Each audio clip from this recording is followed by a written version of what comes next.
Hello, my loves, and today I want to talk about why so many of us, myself included, resent the journey. Why we're fed up with the journey of life and we just want to get straight to the destination.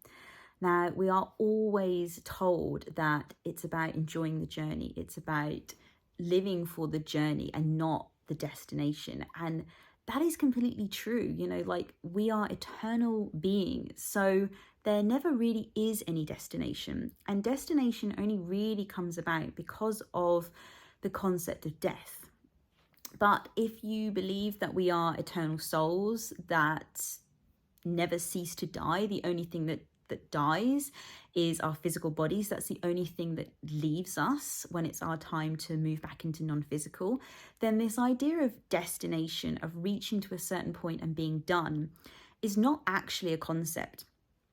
But for so many of us, we find it so difficult to sit back and enjoy the journey and to embrace it. And I had this aha moment when I was in the shower the other day. Like, the shower is where I get my intuitive downloads that just come to me. I love being in water and it's kind of quiet apart from the sound of the shower. And this is just when it all comes to me. And it hit me that this is the reason why we don't enjoy the journey as much as what we should do.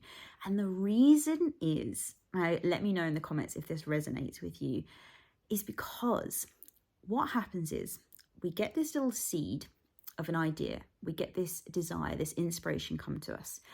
And when it first comes to us, it's kind of exciting, if only for a few seconds. And then what we do is our logic brain starts to kick in, our life experiences start to kick in, the opinions of others start to show up in our minds. And we convince ourselves for one reason or another why it is that it's not a good idea to follow that, why that desire isn't something that we should recognize, we should acknowledge and go for and allow ourselves to have. And so what happens is we put these desires and we put this inspired action, these inspired ideas that come to us, we put them on the back burner. We keep denying them, we keep pushing them down, we keep throwing logic at them, reasons as to why we shouldn't do them, until one day that voice that was really quiet in the beginning becomes loud. It becomes so loud that we can't we can't tune it out anymore. And we have to start recognizing that we have to do something, that we have to start allowing ourselves to have these desires and to go for them and to fulfill them. And then what happens is, once we then fully step into that place of accepting them and recognizing them and saying, yes, I'm going to go for this, we give it a full soul-led yes, then the impatience starts, because we denied that desire, we denied that voice for so long.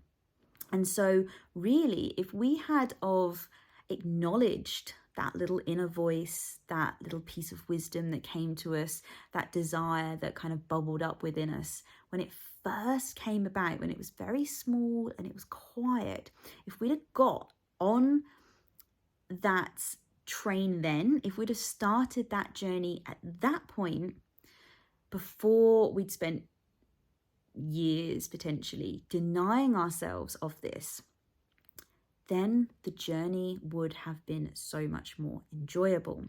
But because we spent so long pushing this desire down and denying it, when we finally get to this point where we recognize it and we say, okay, we want to go for this, we don't want the journey anymore. We're fed up because we've waited so long to get to this point of finally accepting it and finally embracing it, that we've spent all these years we've been on a journey, but it's been the wrong kind of journey. We haven't been on the journey towards achieving it and attracting it in and receiving it and enjoying it in our physical reality. We have been on a journey of just constantly denying ourselves. And so this is why I think for so many of us, like I say, myself included, I have done this with so many things, we have denied ourselves for so long. And then when we recognize what we want and that we're allowing ourselves to go for that and to have that and believe it's possible, we don't want the journey anymore. We just want to get to the destination because we spent so long, so many years not being on that journey. And the journey has been one of denial rather than one of excitement and discovery and curiosity.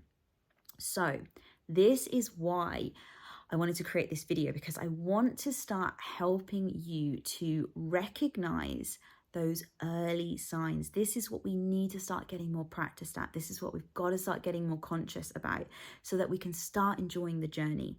So we need to start recognizing when these little ideas are just seeds that we can plant when they are small, when they are just a floating idea that just comes in when we're in the shower or when we're out on a run or during meditation or whatever it might be. We need to start recognizing them and being able to plant them when they are small.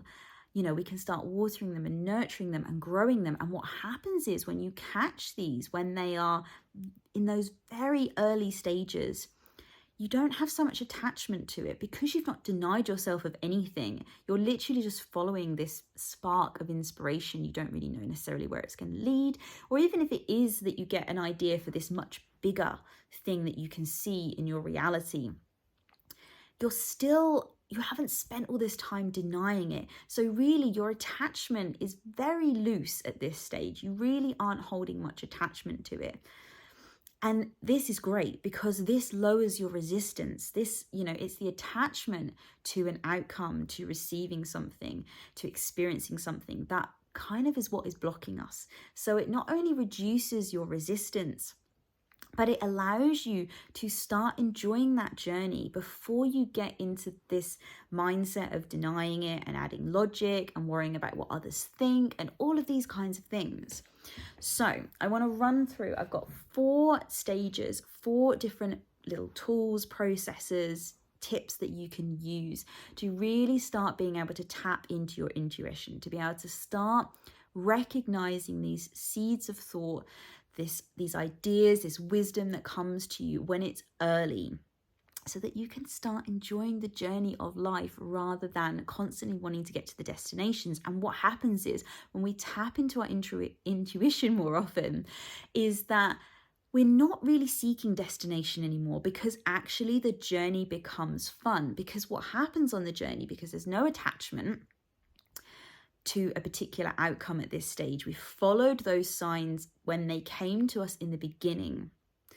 And so it's all these amazing synchronicities and, this aligning of things that the universe sets up for us, that is what makes the journey so exciting. But when we have spent so long denying ourselves of wanting to experience something, wanting to have something happen in our lives, all of that gets skipped, all of that gets missed, because we're just fed up at this point and we just want to get to that destination. We're fed up with putting it off, with denying ourselves. So let's get straight into these. So the first one that I want you to start focusing on is a daily practice.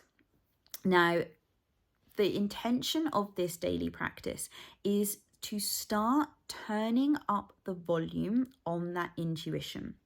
Now, I'm not just going to sit here and say you need to go and meditate. Okay, now meditation is obviously a really good tool to use, but there are lots of different activities, there's lots of different processes out there that you can use to start.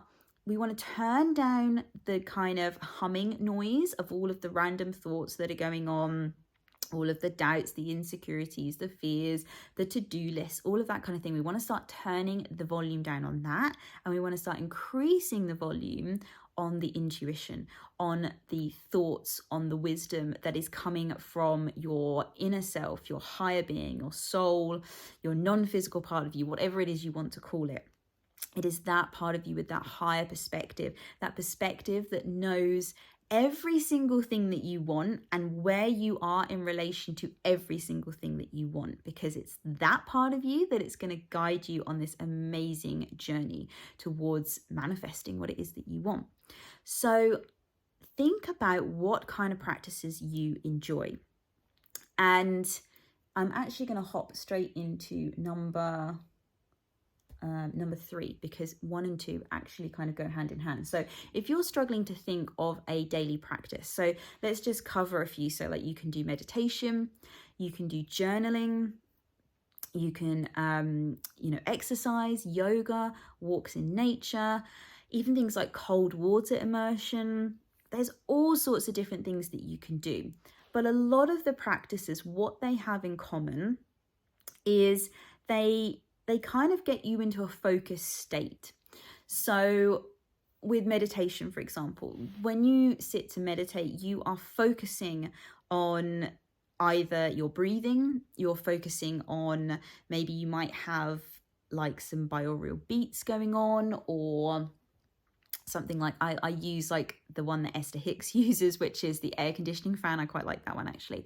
So, you're focusing on something very plain, very neutral, in order to calm those thoughts, in order to focus your attention. It's the same with if you do exercise. You're getting very into your body and you're focusing on, how does that muscle feel? How does that movement feel? It's very intentional. So that's what you kind of want to look for when it comes to finding a daily practice. And this is about finding something that suits you. Okay, it might be none of the things that I have just mentioned. Okay, don't just think that meditation is the only one that you need to go to, or journaling, or the most common ones. Of course, yes, these are the most common ones because generally speaking they do work pretty well, but it's about finding what works for you and something that you're going to enjoy and you're going to stick at, because you don't want to just pick something that everybody else picks and then you're going to give up on it, in a week's time. So play around with them, try different things. If you don't really have a particular go-to that is like your thing, just try them out for a couple of weeks at a time and really see which ones you're wanting to do in the morning. Like for me, I really enjoy journaling. Like I love meditation, but I think for me in the morning, I like to get the stuff out of my head. So I find journaling is a really good process for that, because it kind of allows me to like brain dump a lot of stuff. And then once I've gone through that brain dumping process, that's when the clearer messages start to come through. And this is why I want to jump to step number 3, how I've written them on my list, rather than go to number 2. Because if you're struggling to think of a practice because the intention behind this is to start tapping into intuition, is to start receiving that guidance from that higher part of yourself, that part of you that's got that broad perspective. So what you want to start doing, which is step number 3, is you want to start tuning in to how you best receive intuition. Now, intuition, again, it can come in lots of different forms. Everybody is different for this. So for some people, it might be quite a physical thing, that some people see colors. Some people, it's very much about synchronicity. So it's number patterns, it's songs that come on, it's road signs, it's something quite physical in their reality. But when they see it, it's like they know the message that it's giving them. Like for some people, it's animals, like coming across certain animals, things like white feathers, but the point of it is that when you see this, you know what it's telling you. So for other people, it's a voice inside their head. So this is my way of tapping into intuition. This is how I best receive intuition, and this is why I journal. So you want to start noticing when you get those moments of intuition, how has it come to you? How did that, how are you best receiving that? And some people, it's a bit of a variety of all of them. Again, there's nothing wrong with that. Everybody is going to be different. But what you want to start doing is start recognizing what works best for you. Because as soon as you know that, that's when you can start really nurturing it and you can start honing in on that. And then you can start doing practices that support it. So this is why for me, I like to journal, because I get the voice in my head. It's a very clear voice that I know the difference between it's my own thoughts and it's a higher thought. It's quite hard to explain. Intuition is a really difficult thing to try and put across in words, because it's like a feeling. It's something in your body that you know, it's a knowing. So for me, I know the difference between those two voices in my head, but it's quite difficult for me to explain how they sound, how they sound to me. I just know when one is like my kind of internal noise going on, and when it's my inner self, it's my higher being channeling through me. And so this is why, for me, the practice of journaling is so great. Writing for me is it's a way for me to physically see it as well. I can see when I'm writing, it's kind of like my noise. It's like the brain dump part. And then I can see when I started going into that flow state, into that intuition. Meditation is also something I really enjoy as well, because when I can get into that quiet, that's when I can have whole conversations in my head, like with my inner being. So start to recognize when you get those moments of intuition. And intuition, the best way I can really describe it is it's a knowing.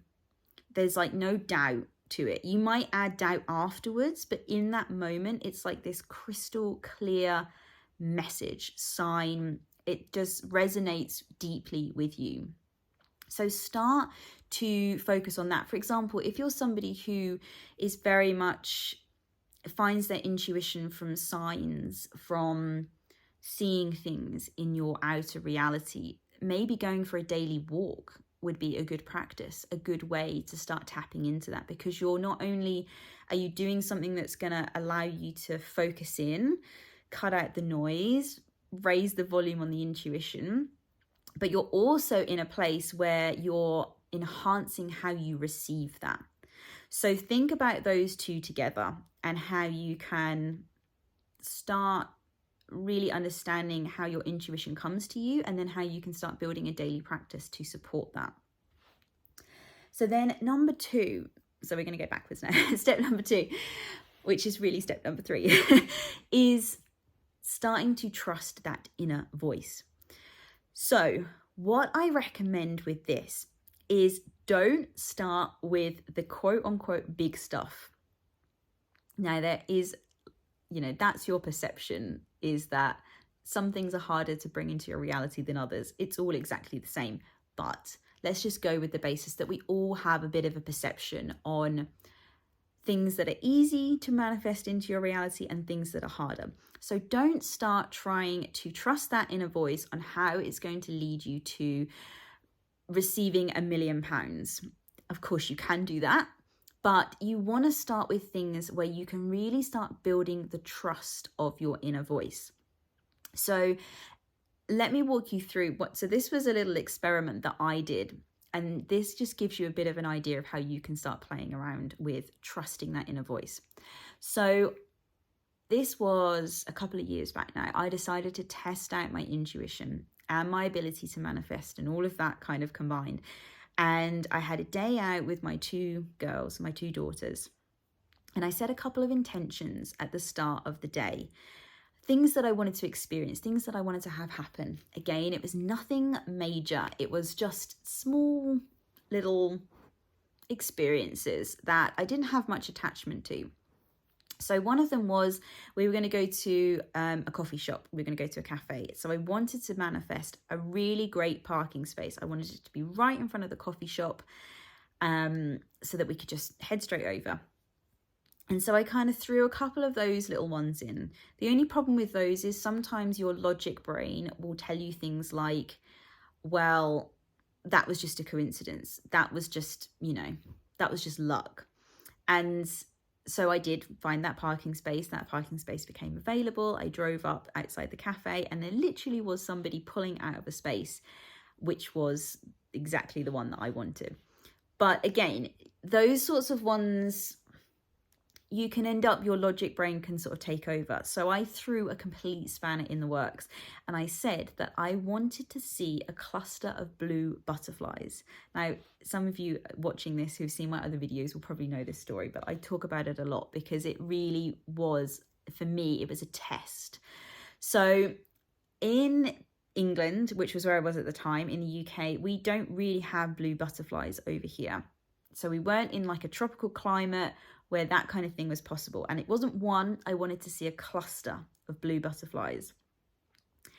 I had no idea how this was going to come to me, because I kind of knew that it sort of wasn't going to happen physically because we didn't really have any blue butterflies in this country.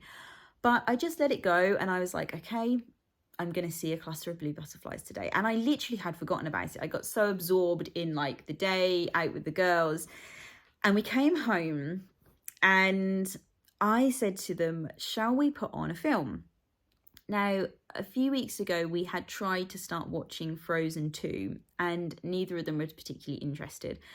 And in my desperate attempt to watch a Disney film or some kind of kids film that I hadn't actually seen 50 million times, I was like, let's put Frozen 2 on, because we'd only seen the first like 10 minutes of it. And I knew that once they got into it, they'd enjoy it. They liked the first one.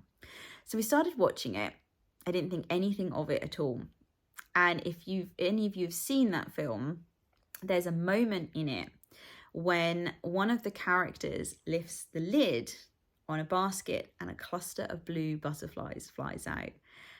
Now, when I saw that, it was this deep resonance within me. I knew that I had attracted that into my reality. I knew that that was not coincidence. The parking spaces, I could have I could have talked myself into believing that that was just luck. It was just there.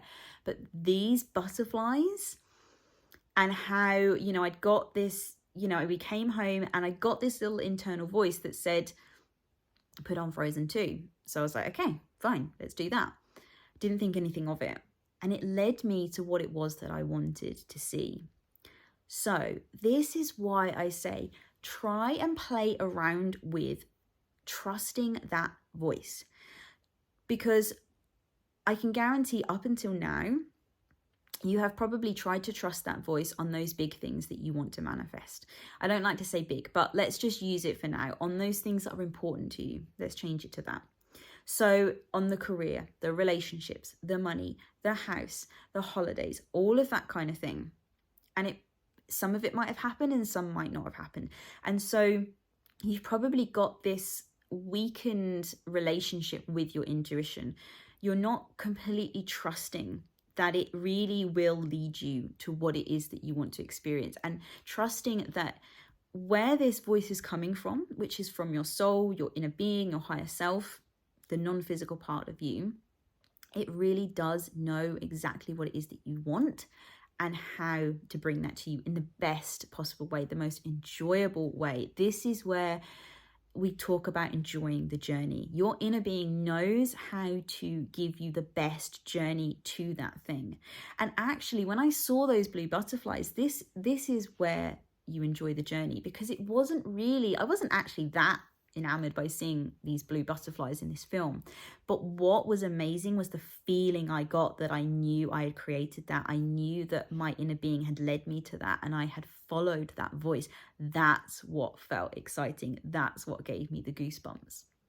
So just pick a day, pick a few like random days and say to yourself, right, I am going to do nothing but listen to that inner voice today. So work out what your daily practice is. Get that started. And then once you start to get into a place where you can tap into that voice, so make sure you start your day off with that practice and you're in a place where you're able to receive it, and then just see what happens. Maybe set a couple of intentions, like real loose intentions at the start of the day, just a few like random things, chuck random things in as well, because like I say, then your logic brain's not going to start kicking in and saying, oh, well, it's just coincidence and all of this kind of stuff. So, chuck some blue butterflies in there if you want to. And then just spend the day listening to what that voice says and follow it. Doesn't matter how crazy it is, just go with it and see what happens. And what you are doing in this process is you are building your trust with that voice, that it's not going to lead you astray, that it is trying to lead you to the best thing possible. And it's just that it might lead you in the quirkiest way that you probably could never even dream up. And this is why we don't quite trust it. So this is a really fun little practice. Carve out a few days where you haven't really got anything to do. You haven't got any schedule that like you're needing to follow, and just follow that voice and start learning to trust it. See where it takes you, what happens, and build a relationship with that voice. Now, the fourth step, the fourth tip that I want to mention is recognizing the voice of doubt. So we want to recognize this. We don't want to demonize it. We don't want to shut it out, because what we want to do is we want to start recognizing, almost creating. So it's almost like we want to start creating like these two personalities in our heads. So we've got that inner being, that higher self, and then we've got this other kind of side of you where the doubt comes in, where the logical mind starts to tap in. And we want to start recognizing it, because when we can recognize it, that is when we can acknowledge it and we can see it for what it is, and we can say, no, thank you, not today. I'm going to listen to this voice today and not this one. So we're not demonizing it. It's not a part of us that we want to like get rid of or blame ourselves for or feel any guilt about or anything like that. It is simply a recognition that it's kind of this part of you that wants to keep you safe, but isn't really keeping you safe at all. It's like this part that we've just got used to. It's a pattern. It's just a way of being that we've learned from trying to please others, from living up to other people's expectations. And it's just a practice voice that comes in when we get that intuition, especially when it tells us to do something where we're really questioning, why on earth should I be doing this? That's when it creeps in a lot of the time. Or if it's telling you to do something that is really daring or like gutsy, that's when it's going to come in. So we want to start again. So like we wanted to recognize how intuition comes to us, we also want to start recognizing how doubt comes to us and how the insecurities come to us and the voice of distrust, because then we can start to recognize it and we can start to catch it early. And so be aware of this. As soon as you get that intuition come in, be very aware that in a split second afterwards, that other voice could start to come in as well and say, well, no, but what about this? Or you could do this, or maybe you should do this first. That's how it's going to start to come in. So it's not necessarily going to be a no, don't do this kind of voice. It's going to be like this persuasive voice. It's like almost like, I guess, where that analogy of like you've got the angel on one shoulder and the devil on the other shoulder. But, we don't want to like demonize it in that way. But that, I think, is where this has come about.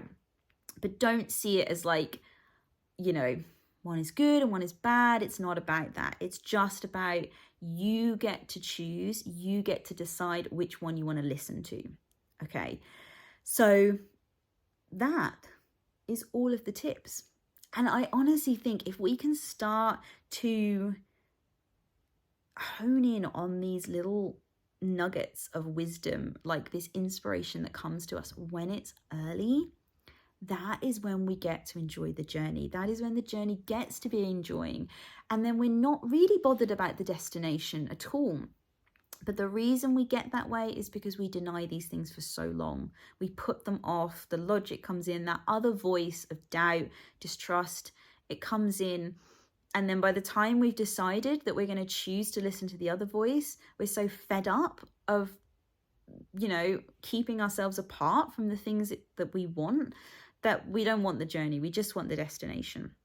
So let me know, what do you think about this? Does this resonate with you? Do you find that this is why you don't enjoy the journey of life and you are simply living for the destination?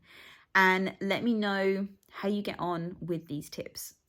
It's about really learning to follow your intuition, learning how that presents itself to you, and finding practices that nurture the trust in your intuition and being able to receive it. So I'm going to leave it there.